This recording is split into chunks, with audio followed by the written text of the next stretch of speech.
ಮಧುರೆಯವರು ಉಳಿಯಲು ಈ ಬಲಿದಾನ ಅಗತ್ಯವಾದರೆ ಜಿಂಜಿಯನ್ನು ಗೆದ್ದು ಬಿಜಾಪುರಕ್ಕೆ ಸೇರಿಸಿಕೊಂಡರೂ ಅಭ್ಯಂತರವಿಲ್ಲವೆಂದು ಆಶ್ವಾಸನೆ ನೀಡಿದರು. ಈ ವಿಷಯವನ್ನು ಕೇಳಿದ ಸುಲ್ತಾನರಿಗೆ ಮುಖದಲ್ಲಿ ಮಂದಹಾಸ ಮೂಡಿತ್ತು. ಅವರು ಮೊದಲೇ ಜಿಂಜಿಯ ಸಂಪತ್ತಿನ ಬಗ್ಗೆ ಕೇಳಿಯೇ ಅದನ್ನು ಪಡೆಯುವ ಹಂಬಲದಲ್ಲಿದ್ದರು. ಆದ್ದರಿಂದ ತಾವು ಗೋಲ್ಕೊಂಡದವರ ವಿರುದ್ಧವಾಗಿ ದಂಡೆತ್ತಿ ಬರುವುದಾಗಿ ತಿಳಿಸಿ ರಾಮಪ್ಪಯ್ಯನವರನ್ನು ಬೀಳ್ಕೊಟ್ಟರು. ತಮ್ಮ ರಾಯಭಾರದ ಯಶಸ್ಸಿನೊಂದಿಗೆ ಹಿಂದಿರುಗಿದ ರಾಮಪ್ಪಯ್ಯನವರು ನಡೆದ ವಿಚಾರಗಳನ್ನೆಲ್ಲ ತಿರುಮಲ ನಾಯಕರಿಗೆ ತಿಳಿಸಿದರು. ಇದರಿಂದ ಅವರಿಗೆ ಹೆಚ್ಚಿನ ಸಂತೋಷವೇನೂ ಆಗಲಿಲ್ಲ. ಅವರು ಬಿಜಾಪುರವನ್ನು ಆಹ್ವಾನಿಸಿರುವುದು ಭಯದಲ್ಲೇ ಕಾಲ ತಳ್ಳುವಂತೆ ಮಾಡಿತ್ತು. ಕಾರಣ ತಮ್ಮ ವಿರುದ್ಧ ಅವರು ಎಂದು ತಿರುಗಿ ಬೀಳುವರೋ ಎಂಬ ಭಯವು ಅವರಲ್ಲಿ ನೆಲೆಯಾಗಿತ್ತು. ತಿರುಮಲ ನಾಯಕರ ಎಣಿಕೆಯು ನಿಜವಾದಂತೆ ಅವರ ಸಂಚೆಲ್ಲ ಬುಡಮೇಲಾಗಿತ್ತು. ಬಿಜಾಪುರದ ಸುಲ್ತಾನ್ ಮಹಮ್ಮದ್ ಆದಿಲ್ ಶಾರು ತಿರುಮಲ ನಾಯಕರಿಗೆ ಕೊಟ್ಟಿದ್ದ ಆಶ್ವಾಸನದಂತೆ ಜಿಂಜಿಯ ಮೇಲೆ ಹೊರಟಿದ್ದ ಗೋಲ್ಕೊಂಡದವರನ್ನು ಹೊಡೆದಟ್ಟಲು ಅಧಿಕ ಸಂಖ್ಯೆಯ ರಾವುತರು ಪದಾತಿ ಸೈನ್ಯದೊಂದಿಗೆ ನವಾಬ್ ಮುಸ್ತಫಾ ಖಾನರನ್ನು ಕಳುಹಿಸಿಕೊಟ್ಟು ಅವರಿಗೆ ಬೆಂಬಲರಾಗಿ ಶಹಜಿ, ಸಿದ್ದಿ ರೈಹನ್ ಖಾನ್, ಅಫ್ಜಲ್ ಖಾನ್ ಹಾಗೂ ಮುಂತಾದ ದಳಪತಿಗಳನ್ನು ಕಳುಹಿಸಿಕೊಟ್ಟಿದ್ದರು. ಬಿಜಾಪುರದ ಭೀಮ ಸದೃಶ್ಯ ಬಲವನ್ನು ನೋಡಿ ಮೀರ್ ಜುಮ್ಲಾರ ಸೈನಿಕರ ಎದೆಯೊಡೆಯಿತು. ತಾವು ಒಂದೇ ಧರ್ಮದವರಾಗಿದ್ದು ಈಗ ಪರಸ್ಪರ ಯುದ್ಧ ಮಾಡುವ ಪ್ರಸಂಗ ಬಂದಿದ್ದು ಅದು ಹಿಂದೂ ರಾಜ್ಯವೊಂದರ ಸಲುವಾಗಿ ಎಂಬುದು ಅವರಿಗೆ ವ್ಯಥೆಯುಂಟು ಮಾಡಿತ್ತು. ನಂತರ ಮೀರ್ ಜುಮ್ಲಾ ಖಾನರು ಈ ಸಂಪದ್ಭರಿತವಾದ ರಾಜ್ಯವನ್ನು ಏಕೆ ನಾವೇ ಗೆದ್ದು ಇಬ್ಬರಲ್ಲಿ ಹಂಚಿಕೊಳ್ಳಬಾರದೆಂದು ಯೋಚಿಸಿ ಅದರಂತೆಯೇ ಅವರು ಮುಸ್ತಫಾ ಖಾನರೊಡನೆ ಸಮಾಲೋಚಿಸಲು ಯೋಗ್ಯರಾದ ದೂತರನ್ನು ಕಳುಹಿಸಿ ಅವರ ಭೇಟಿಯನ್ನು ಪಡೆದುಕೊಂಡರು. ನಂತರ ಮೀರ್ ಜುಮ್ಲಾರು ಹಾಗೂ ಮುಸ್ತಫಾ ಖಾನರು ಒಡಗೂಡಿ ಸ್ನೇಹದಿಂದ ಮಾತನಾಡಿದರು. ನಂತರ ಅವರಲ್ಲೇ ಒಂದು ಒಪ್ಪಂದಕ್ಕೆ ಬಂದರು. ಮೀರ್ ಜುಮ್ಲಾರು ತಮಗೆ ಶ್ರೀರಂಗರಾಯರನ್ನು ಸೆರೆ ಹಿಡಿದು ಕೊಡುವುದಾದರೆ ಜಿಂಜಿಯನ್ನು ಮುಸ್ತಫಾ ಖಾನರಿಗೆ ಒಪ್ಪಿಸುವುದಾಗಿ ಹೇಳಿದರು ಹಾಗೂ ತಮ್ಮೆರಡು ರಾಷ್ಟ್ರಗಳಿಗೂ ಚಿರಸ್ನೇಹದ ಭದ್ರ ಬುನಾದಿಯನ್ನು ಹಾಕಲು ಗೋಲ್ಕೊಂಡ ಸುಲ್ತಾನರ ಪುತ್ರರಿಗೆ ಬಿಜಾಪುರದ ಸುಲ್ತಾನರ ಪುತ್ರಿಯರನ್ನು ತಂದುಕೊಂಡು ಎರಡು ಮನೆತನಗಳನ್ನು ಒಟ್ಟುಗೂಡಿಸಲು ಮುಸ್ತಫಾ ಖಾನರಲ್ಲಿ ತಿಳಿಸಿದರು. ಇದರಿಂದ ಸುಪ್ರೀತಗೊಂಡ ಮುಸ್ತಫಾ ಖಾನರು ಮೀರ್ ಜುಮ್ಲಾರನ್ನು ಖುಷಿಯಿಂದಲೇ ಬೀಳ್ಕೊಟ್ಟರು. ಜಿಂಜಿಯು ಕೃಷ್ಣಗಿರಿ, ರಾಜಗಿರಿ, ಚಂದ್ರಾಯಣ ದುರ್ಗಗಳೆಂಬ 3 ದುರ್ಗಮ ಪ್ರದೇಶಗಳಲ್ಲಿ ನಿರ್ಮಾಣವಾಗಿದ್ದ ಸುಭದ್ರ ಗಿರಿದುರ್ಗವಾಗಿತ್ತು. ಅದನ್ನು ಸುಲ್ತಾನರ ಸೈನಿಕರು ಅನೇಕ ತಿಂಗಳು ಮುತ್ತಿಗೆ ಹಾಕಿದರೂ ಅದು ಅವರ ವಶವಾಗುವುದು ಕಷ್ಟವಿತ್ತು. ಅಲ್ಲಿ ಆಹಾರ ಸಂಗ್ರಹವು, ನೀರಿನ ಸಂಗ್ರಹವು ಯಥೇಚ್ಛವಾಗಿ ಇದ್ದುದರಿಂದ ಅದು ಸುಲಭವಾಗಿ ಶತ್ರುಗಳ ವಶವಾಗುವಂತೆ ಇರಲಿಲ್ಲ. ಹೀಗಾಗಿ ಬಿಜಾಪುರದ ಮುಸ್ತಫಾ ಖಾನರಿಗೆ ಜಿಂಜಿಯನ್ನು ಗೆಲ್ಲಲು ಅನೇಕ ತಿಂಗಳುಗಳೇ ಹಿಡಿದವು. ಈ ವಿಳಂಬವನ್ನು ನೋಡಿ ಸುಲ್ತಾನರಿಗೆ ಜಿಂಜಿಯ ನಾಯಕರಿಂದ ಮುಸ್ತಫಾ ಖಾನರು ಹಣವನ್ನು ಲಂಚವಾಗಿ ಪಡೆದು ಬೇಕೆಂದೇ ಮುತ್ತಿಗೆಯನ್ನು ಸಾವಕಾಶಗೊಳಿಸುತ್ತಿರಬಹುದೆಂದು ಅನುಮಾನಕ್ಕೆ ಕಾರಣವಾಯಿತು. ಅವರು ಇದೇ ಕಾರಣವಾಗಿ ಮುಸ್ತಫಾ ಖಾನರನ್ನು ಹಿಂದಕ್ಕೆ ಕರೆಸಿಕೊಂಡು ಈ ಬಗ್ಗೆ ವಿಚಾರಣೆ ಮಾಡಲು ಆಲೋಚಿಸಿದರು. ಇಂತಹ ಪರಿಸ್ಥಿತಿಯಲ್ಲಿ ಜಿಂಜಿಯ ತುಪಾಕಿ ನಾಯಕರಿಂದ ಒಂದು ಅಚಾತುರ್ಯವಾಯಿತು. ಬಿಜಾಪುರದ ಮುತ್ತಿಗೆಯಿಂದ ತಪ್ಪಿಸಿಕೊಳ್ಳಲು ಅವರು ಶಹಜಿಯವರಿಗೆ ಒಂದು ಗುಪ್ತಪತ್ರವನ್ನು ಬರೆದಿದ್ದರು. ಈ ಪತ್ರವು ಆಕಸ್ಮಿಕವಾಗಿ ಮುಸ್ತಫಾ ಖಾನರ ಸೈನಿಕರಿಗೆ ಸಿಕ್ಕಿ ಇದು ಶಹಜಿಯವರ ಮೇಲೆ ಸೇಡು ತೀರಿಸಿಕೊಳ್ಳಲು ಹಾತೊರೆಯುತ್ತಿದ್ದ ಮುಸ್ತಫಾ ಖಾನರಿಗೆ ಒಂದು ಸುವರ್ಣ ಸಂಧಿಯೂ ದೊರೆತಿತ್ತು. ಅದರಂತೆಯೇ ಅವರು ಈ ಪತ್ರದ ವಿಚಾರವನ್ನು ಸುಲ್ತಾನರಿಗೆ ನಿವೇದಿಸಲು ಚಾರರನ್ನು ಅಟ್ಟಿದರು. ಈ ವಿಚಾರವನ್ನು ತಿಳಿದ ಸುಲ್ತಾನರು ಕೂಡಲೇ ಶಹಜಿಯವರನ್ನು ಬಂಧಿಸಿ ಕರೆತರಲು ತಿಳಿಸಿದರು. ಅಂತೆಯೇ ಮುಸ್ತಫಾ ಖಾನರು ಅವರನ್ನು ಬಂಧಿಸಿ ಬಿಜಾಪುರಕ್ಕೆ ಕಳುಹಿಸಿದರು. ಸುಲ್ತಾನರು ಶಹಜಿಯವರನ್ನು ವಿಚಾರಣೆಗೆ ಗುರಿಪಡಿಸಿದರಾದರೂ ಅವರ ಮಾತುಗಳನ್ನು ನಂಬದೆ ಜಿಂಜಿಯು ತಮ್ಮ ವಶವಾಗುವ ತನಕ ಶಹಜಿಯವರನ್ನು ಸೆರೆಯಲ್ಲಿಡುವಂತೆ ಆಜ್ಞಾಪಿಸಿದರು. ಇಂತಿರುವಾಗಲೇ ಮುಸ್ತಫಾ ಖಾನರು ಜಿಂಜಿಯ ಸೈನಿಕರ ಕಡೆಯಿಂದ ಹಾರಿದ ಗುಂಡಿಗೆ ಬಲಿಯಾಗಿದ್ದರು. ಈ ಸುದ್ದಿಯನ್ನು ಕೇಳಿ ಸುಲ್ತಾನರು ದುಃಖಿಸಿದರು. ಹಾಗೂ ನಿರಪರಾಧಿಯಾದ ಶಹಜಿ ಅವರನ್ನು ದಂಡಿಸಿದ ಕಾರಣ ಈ ಶಿಕ್ಷೆಯಾಯಿತೆಂದು ತಮ್ಮಲ್ಲೇ ನಿಟ್ಟುಸಿರು ಬಿಟ್ಟರು. ಈ ಘಟನೆ ನಡೆದ ಆನಂತರವೇ ಶಹಜಿ ಅವರನ್ನು ಬಂಧ ಮುಕ್ತರನ್ನಾಗಿ ಮಾಡಿ ನಂತರ ಅವರನ್ನೇ ಜಿಂಜಿಯನ್ನು ಗೆಲ್ಲಲು ಮಹಾದಂಡನಾಯಕರನ್ನಾಗಿ ಸುಲ್ತಾನರು ನೇಮಿಸಿದರು. ಮುಂದೆ ಜಿಂಜಿಯ ಮೇಲಣ ದಂಡಯಾತ್ರೆ ಭೀಕರವಾಯಿತು. ಮುಜಾಫರುದ್ದೀನ್ ಖಾನ್ ಹಾಗೂ ಅಹಮದ್ ಖಾನರೆಂಬ ದಳಪತಿಗಳಿಗೆ ಈ ಕಾರ್ಯವನ್ನು ಒಪ್ಪಿಸಿ ಶಹಜಿ ಅವರು ಬಹಳ ಕಷ್ಟದಿಂದ ಜಿಂಜಿಯನ್ನು ಗೆದ್ದಿ ವಶಪಡಿಸಿಕೊಂಡರು. ಬಿಜಾಪುರದ ಸೈನಿಕರಿಗೆ ಜಿಂಜಿಯಲ್ಲಿ ಹೇರಳವಾದ ಸಂಪತ್ತು ದೊರಕಿತು. ಜಿಂಜಿಯ ವಶವಾದ ಮೇಲೆ ವಿಜೇತರಾದ ಖಾನ್ರ ನೇತೃತ್ವದ ಬಿಜಾಪುರದ ದಂಡು ಹೊರಟು ಮಧುರೆಯ ಮೇಲೆ ಏರಿ ಬಿದ್ದಿತ್ತು. ಬಿಜಾಪುರದವರನ್ನು ಗೋಲ್ಕೊಂಡದವರ ಮೇಲೆ ಎತ್ತಿಕಟ್ಟಲು ಹೊರಟು ಮಧುರೆಯ ನಾಯಕರು ಬಿಜಾಪುರದವರನ್ನು ತಮ್ಮ ಮೇಲೆಯೇ ಎಳೆದುಕೊಂಡಿದ್ದರು. ನಂತರ ತಿರುಮಲ ನಾಯಕರು ರಾಮಪ್ಪಯ್ಯನವರನ್ನು ಕರೆದು ಶಹಜಿಯವರ ಸಹಾಯ ಕೋರುವುದಾಗಿ ತಿಳಿಸಿದರು. ಆದರೆ ರಾಮಪ್ಪಯ್ಯನವರ ಮಾತಿಗೆ ಶಹಜಿಯವರು ತಮ್ಮ ಅಸಹಾಯಕತೆಯನ್ನು ತಿಳಿಸಿದರು ಹಾಗೂ ತಾವು ಖಾನ್ರ ಬಳಿ ಮಾತನಾಡಿದರೆ ಅನಾಹುತ ತಪ್ಪಿಸಬಹುದೆಂದು ಉಪಾಯ ತಿಳಿಸಿದರು. ಅಂತೆಯೇ ರಾಮಪ್ಪಯ್ಯನವರು ಖಾನ್ರ ಬಳಿ ಮಾತನಾಡಿ ತಮ್ಮ ಸ್ವತಂತ್ರವನ್ನು ಕಿತ್ತಿಕೊಳ್ಳದಿರಲೆಂದು ಕೇಳಿದಾಗ ಅವರು ಕೆಲವೊಂದು ಷರತ್ತುಗಳನ್ನಾಕಿದರು.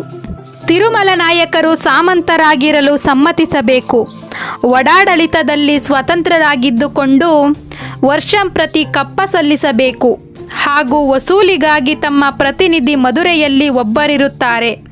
ಯುದ್ಧದ ವೆಚ್ಚವಾಗಿ 2 ಲಕ್ಷ ರೂಪಾಯಿಗಳನ್ನು ಸ್ನೇಹದ ಕಾಣಿಕೆಯಾಗಿ ಒಪ್ಪಿಸಬೇಕು ಎಂದರು. ಅನಂತರ ಅವರು ಮಧುರೆಯಲ್ಲಿ ಹೆಚ್ಚು ದೇವಾಲಯಗಳಿರುವುದನ್ನು ಕೇಳಿದ್ದರು. ಅಂತೆಯೇ ಅಲ್ಲಿ ಸುಂದರಿಯರಾದ ದೇವದಾಸಿಯರ ನೃತ್ಯ ಸೇವೆಗೆಂದು ಇದ್ದಾರೆಂದು ತಿಳಿದು ಅವರಲ್ಲಿ 3 ಗಣಿಕೆಯರನ್ನು ಹಿಂದೆ ಕಳುಹಿಸಿಕೊಡಬೇಕೆಂದು ತಮ್ಮ ಮಾತನ್ನು ಮುಗಿಸಿದರು. ಇದಕ್ಕೆ ತಲೆಯಾಡಿಸಿದ ರಾಮಪ್ಪಯ್ಯನವರು ನೇರ ಅವರಿಂದ ಬೀಳ್ಕೊಟ್ಟು ತಿರುಮಲ ನಾಯಕರ ಬಳಿ ಬಂದು ನಡೆದ ವಿದ್ಯಮಾನವನ್ನೆಲ್ಲ ತಿಳಿಸಿದಾಗ ನಾಯಕರು ತಮ್ಮ ಕ್ರೋಧ ವ್ಯಕ್ತಪಡಿಸಿದರು. ಆದರೆ ರಾಮಪ್ಪಯ್ಯನವರ ಮಾತಿನಿಂದ ಕೊನೆಗೆ ತಿರುಮಲ ನಾಯಕರು ಖಾನ್ರ ಷರತ್ತಿನಂತೆ ನಡೆಯಲು ಒಪ್ಪಿ ಸ್ವತಂತ್ರವನ್ನು ಬಲಿಕೊಟ್ಟು ಸರ್ವನಾಶವಾಗುವುದರಿಂದ ತಪ್ಪಿಸಿಕೊಂಡರು. ಶ್ರೀರಂಗರಾಯರು ತಮ್ಮ ಕುಟುಂಬದವರೊಂದಿಗೆ ತಂಜಾವೂರಿನಿಂದ ಹೊರಬಿದ್ದವರು ಮೈಸೂರಿನಲ್ಲಿ ಅಂದು ಅರಸರಾಗಿದ್ದ ಕಂಠೀರವ ನರಸರಾಜ ಒಡೆಯರಲ್ಲಿ ಆಶ್ರಯ ಬೇಡಲು ಹೊರಟರು. ಅವರು ಕಾಡುಮೇಡಿನ ದಾರಿಯಲ್ಲಿ ಅಲೆದು ಪಯಣ ಸಾಗಿಸುತ್ತಿರುವಾಗ ಒಬ್ಬ ವ್ಯಕ್ತಿಯ ಪರಿಚಯವಾಯಿತು. ಅವರ ಹೆಸರು ನಾರಾಯಣ. ಅವರ ದೈವ ಪ್ರಭಾವದಿಂದ ಅವರನ್ನು ರಾಮದಾಸರೆಂದೂ ಕರೆಯುತ್ತಿದ್ದರು.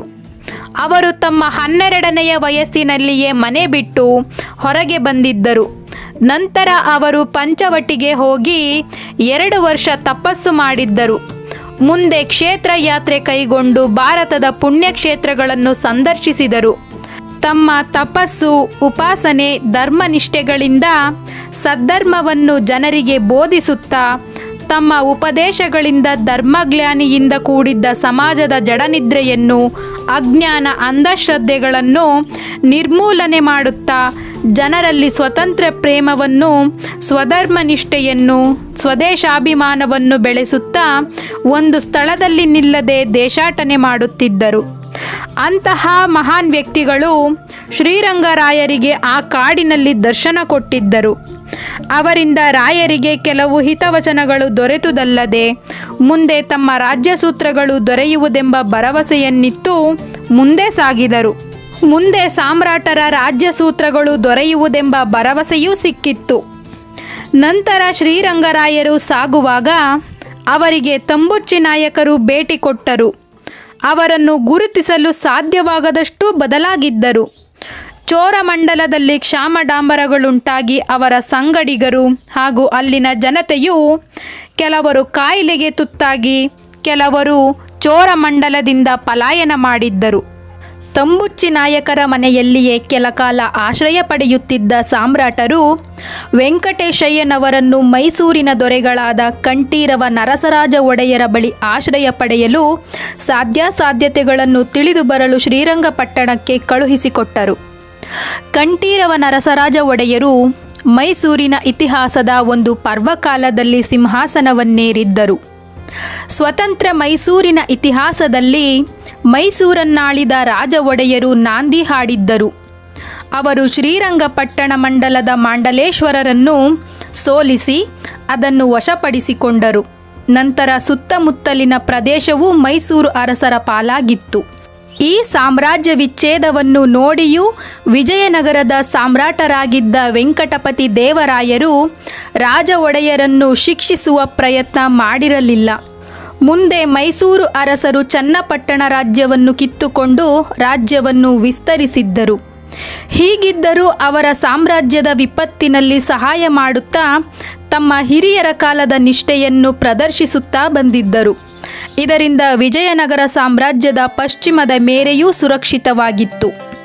ರಾಜ ಒಡೆಯರ ನಂತರ ಚಾಮರಾಜ ಒಡೆಯರು ದೊರೆಗಳಾಗಿದ್ದರು. ಚಾಮರಾಜ ಒಡೆಯರಿಗೆ ಪುತ್ರ ಸಂತಾನವಿಲ್ಲದ್ದರಿಂದ ದಳವಾಯಿ ವಿಕ್ರಮರಾಯರ ಪಿತೂರಿಯಿಂದ ಸಿಂಹಾಸನವನ್ನು ರಕ್ಷಿಸಲು ಕಂಠೀರವ ನರಸರಾಜರನ್ನು ಸಿಂಹಾಸನಕ್ಕೆ ತಂದಿದ್ದರು. ನರಸರಾಜ ಒಡೆಯರು ಪಟ್ಟಾಭಿಷಿಕ್ತರಾಗುವ ಮೊದಲೇ ರಣಧೀರರೆಂಬ ಬಿರುದಿಗೂ ಪಾತ್ರರಾಗಿದ್ದರು. ಅದೊಮ್ಮೆ ಒಬ್ಬ ಬ್ರಾಹ್ಮಣರು ರಾಮೇಶ್ವರ ಯಾತ್ರೆಗೆ ಹೊರಟಿದ್ದವರು ತಿರುಚಿನಾಪಲ್ಲಿಯಲ್ಲಿ ನಡೆದಿದ್ದ ವೃತ್ತಾಂತವನ್ನು ನರಸರಾಜರಿಗೆ ಅರುಹಿದರು. ಅದೇನೆಂದರೆ, ತಿರುಚಿನಾಪಲ್ಲಿಯಲ್ಲಿ ಒಬ್ಬ ಪರಾಕ್ರಮಶಾಲಿಯಾದ ಜಟ್ಟಿ ಇದ್ದನು. ಅವನು ತನ್ನ ಸಂಗಡ ಮಲ್ಲಯುದ್ಧ ಮಾಡುವವರು ಯಾರೂ ಇಲ್ಲವೆಂದು ತನ್ನ ಚಲ್ಲಣವನ್ನು ಅಲ್ಲಿನ ಕೋಟೆಯ ಬಾಗಿಲಿಗೆ ಕಟ್ಟಿದ್ದನು. ಅದು ಬ್ರಾಹ್ಮಣರ ಹೊರತು ನಗರಕ್ಕೆ ಬರುವವರೆಲ್ಲರೂ ಆ ಬಾಗಿಲಿನ ಮೂಲಕವೇ ಬರಬೇಕಾಗಿತ್ತು. ಈ ವಾರ್ತೆಯನ್ನು ಕೇಳಿ ನರಸರಾಜರಿಗೆ ಕೋಪ ಬಂದಿತು. ಇದೆಂತಹ ಸೊಕ್ಕು, ಸಾಮಾನ್ಯ ಜನತೆಗೆ ಅಪಮಾನ ಎಂದುಕೊಂಡು ತಿರುಚಿನಾಪಲ್ಲಿಗೆ ರಹಸ್ಯವಾಗಿ ಹೋಗಿ ಆ ಅಪಮಾನವನ್ನು ತೊಡೆದು ಹಾಕಲು ಸಂಕಲ್ಪಿಸಿದರು. ಅದರಂತೆ ತಿರುಚಿನಾಪಲ್ಲಿಗೆ ವೇಷಾಂತರದಲ್ಲಿ ಹೋಗಿ ಕೋಟೆಯ ಬಾಗಿಲಿಗೆ ಕಟ್ಟಿದ್ದ ಚಲ್ಲಣವನ್ನು ತೆಗೆದುಹಾಕಿ ಆ ಜಟ್ಟಿಗೆ ಸಮರದ ಆಹ್ವಾನವನ್ನಿತ್ತರು. ಅವರೊಡನೆ ಜಟ್ಟಿಯು ಕಾಳಗಕ್ಕೆ ನಿಂತರು. ಮಲ್ಲಯುದ್ಧದಲ್ಲಿ ನಿಷ್ಣಾತರಾದ ನರಸರಾಜರು ಆ ಜಟ್ಟಿಯನ್ನು ಹಣ್ಣು ಮಾಡಿ ವಿಜಯವನ್ನು ಸಂಪಾದಿಸಿದರು. ಅಷ್ಟೇ ಅಲ್ಲ, ಅವರನ್ನು ತಮ್ಮ ವಿಜಯನಾರಸಿಂಹ ಎಂಬ ಕತ್ತಿಯಿಂದ ಕತ್ತರಿಸಿದರು. ಇದನ್ನು ಕಂಡು ಅಲ್ಲಿನ ದೊರೆಗೆ ಕೋಪ ಬಂದು ಅವರು ಜಟ್ಟಿಯನ್ನು ಕೊಂದವರು ಮೈಸೂರಿನ ನರಸರಾಜರೆಂದು ತಿಳಿದು ಅವರನ್ನು ಕೊಲೆ ಮಾಡಲು ರಹಸ್ಯವಾಗಿ ಕೆಲವು ಮಂದಿ ಕಳ್ಳರನ್ನು ಕಳುಹಿಸಿದರು. ಆ ಕಳ್ಳರು ನರಸರಾಜರು ಒಬ್ಬರೇ ಅಂತಃಪುರಕ್ಕೆ ಹೋಗುವುದನ್ನು ಕಾದಿದ್ದು ಅವರ ಮೇಲೆ ಬಿದ್ದರು. ಆದರೆ ನರಸರಾಜರು ಒಬ್ಬರೇ ಇದ್ದರೂ ಹೆದರದೆ ಅಷ್ಟೂ ಜನ ಕಳ್ಳರ ಮೇಲೆ ಬಿದ್ದು ಕೆಲವರನ್ನು ಕೊಂದು ಉಳಿದವರನ್ನು ತಮ್ಮ ಸೈನಿಕರಿಗೆ ಒಪ್ಪಿಸಿದರು. ಮಾರನೆಯ ದಿನವೇ ನರಸರಾಜರ ಶೌರ್ಯ ಸಾಹಸಗಳು ಮೈಸೂರಿನ ಮನೆಮಾತಾಯಿತು. ಅಂದಿನಿಂದ ಅವರನ್ನು ಕಂಠೀರವ ನರಸರಾಜರೆಂದು ಕರೆಯತೊಡಗಿದರು. ಕಂಠೀರವ ನರಸರಾಜರು ರಣಧೀರರಾಗಿದ್ದಂತೆ ಸ್ವತಂತ್ರ ಪ್ರೇಮಿಯೂ ರಾಜ್ಯಾಡಳಿತ ನಿಪುಣರೂ ಪ್ರಜಾವತ್ಸಲರೂ ಆಗಿದ್ದರು. ಹೀಗಿದ್ದರೂ ವಿಕ್ರಮರಾಯರೆಂಬ ದಳವಾಯಿಯು ಇಂತಹ ದೊರೆಯನ್ನು ಕೊಲ್ಲಲು ಒಂದು ಪಿತೂರಿ ಮಾಡಿದರು. ವಿಕ್ರಮರಾಯರು ನರಸರಾಜ ಒಡೆಯರ ಸಹೋದರ ಇಮ್ಮಡಿ ರಾಜ ಒಡೆಯರನ್ನು ವಿಷವಿಟ್ಟು ಕೊಂದು ನಂತರ ಅವರು ನರಸರಾಜರ ನಾಶಕ್ಕೆ ಹೊಂಚು ಹಾಕಿದ್ದರು. ಆದರೆ ಅವರ ಒಳಸಂಚು ದೊರೆಗಳಿಗೆ ತಿಳಿದು ಸಕಾಲದಲ್ಲಿ ಎಚ್ಚೆತ್ತುಕೊಂಡು ಎಲ್ಲ ದ್ರೋಹಿಗಳನ್ನು ಕ್ರೂರವಾಗಿ ಶಿಕ್ಷಿಸಿದರು. ಅವರು ದೊರೆಗಳಾದ ತರುಣದಲ್ಲೇ ಅನೇಕ ಪುಂಡು ಪಾಳೆಗಾರರನ್ನು ಸೋಲಿಸುವುದಲ್ಲದೆ ಮಧುರೆ, ತಂಜಾವೂರು ದೊರೆಗಳಿಂದಲೂ ಅನೇಕ ಪ್ರದೇಶಗಳನ್ನು ಗೆದ್ದುಕೊಂಡಿದ್ದರು. ಇವರ ಏಳಿಗೆಯನ್ನು ನೋಡಿ ಬಿಜಾಪುರದ ಸುಲ್ತಾನರಿಗೂ ಅಸೂಯೆ ಬಂದಿತ್ತು. ಇದೇ ಸಮಯದಲ್ಲಿ ಹನುಮಪ್ಪ ನಾಯಕರು ಬಿಜಾಪುರದ ಸುಲ್ತಾನರಿಗೆ ಸ್ನೇಹದ ಕಾಣಿಕೆಯಾಗಿ 30,000 ವರಹಗಳನ್ನು ಕಳುಹಿಸಿ ಇಕ್ಕೇರಿಯ ಮೇಲೆ ರಣದುಲ್ಲಾ ಖಾನನೆಂಬ ಸೇನಾನಿಯು ದಂಡೆತ್ತಿ ಬರುವಂತೆ ಮಾಡಿದ್ದರು. ನಂತರ ರಣದುಲ್ಲಾ ಖಾನರು ಮೈಸೂರಿನ ಮೇಲೆಯೂ ದಂಡೆತ್ತಿ ಹೋದರು. ಮೈಸೂರನ್ನು ಗೆಲ್ಲಲು ಅವರು ಶ್ರೀರಂಗಪಟ್ಟಣಕ್ಕೆ ಮುತ್ತಿಗೆ ಹಾಕಿದರು. ಕೋಟೆಯ ಆಗ್ನೇಯ ಪಾರ್ಶ್ವದಲ್ಲೂ ಈಶಾನ್ಯ ಪಾರ್ಶ್ವದಲ್ಲೂ ಸುರಂಗ ತೋಡಿಸಿ ಕೋಟೆಯನ್ನು ಮದ್ದುಗುಂಡುಗಳಿಂದ ನೆಲಕ್ಕೆ ಕೆಡವಿದರು. ಈ ಸಮಯದಲ್ಲಿ ನರಸರಾಜರು ಸಿಂಹ ವಿಕ್ರಮ ಪ್ರದರ್ಶಿಸಿ ಶತ್ರುಗಳನ್ನು ಹಿಮ್ಮೆಟ್ಟಿಸಿದರು. ಕಡೆಗೆ ಮೈಸೂರನ್ನು ಗೆಲ್ಲಲಾರದೆ ರಣದುಲ್ಲಾ ಖಾನರು ನರಸರಾಜ ಒಡೆಯರೊಡನೆ ಸಂಧಿ ಮಾಡಿಕೊಂಡು ಕಾವೇರಿ ದಕ್ಷಿಣ ಪಾರ್ಶ್ವದ ಸೀಮೆ ನಿಮ್ಮದು.